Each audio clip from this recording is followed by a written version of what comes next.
sa inyong IG post naman po, nalaman namin na first time niyo pong umuwi ulit after 7 years. Yes, after 7 Ano years. pong pakiramdam?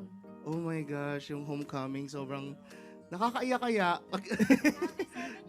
7 years. So sabi ng mga... Tagal ah. Ang tagal. Yeah, sabi ng brother ko, doon daw ako mag-land sa Clark. Kasi nga, buti na lang, doon ako nag-land kasi nga may problem daw sa luggage. Pero yung pagdating ko doon, ang ganda, sobrang, oh, kakaiba. Ano nangyari? Nakaka-proud. diba? Nakaka-proud sa ko, wow, ang ganda. Tapos, ayan, sobrang natuwa ako. Kasi ibang-iba ng Manila.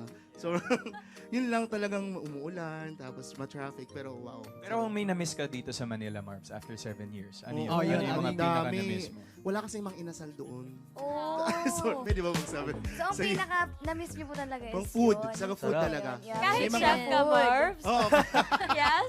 kahit chef ako. Wala. Marami akong na-miss. Like yung mga fishball, yung Mga street foods Oh, talaga. mga Pilipino. isaw. Kasi sa LA, bawal lang yung isaw. Oo. Bawal yung chicken. Yung chicken na isaw. Pero pwede yung mga isaw na O Kuya pork. Cox, ate, bigyan po natin ng fishball Nasa UP to. Oh, yung mga gosh, UP. Tama ba, UP. pwede? Oh, yung ano, sarap.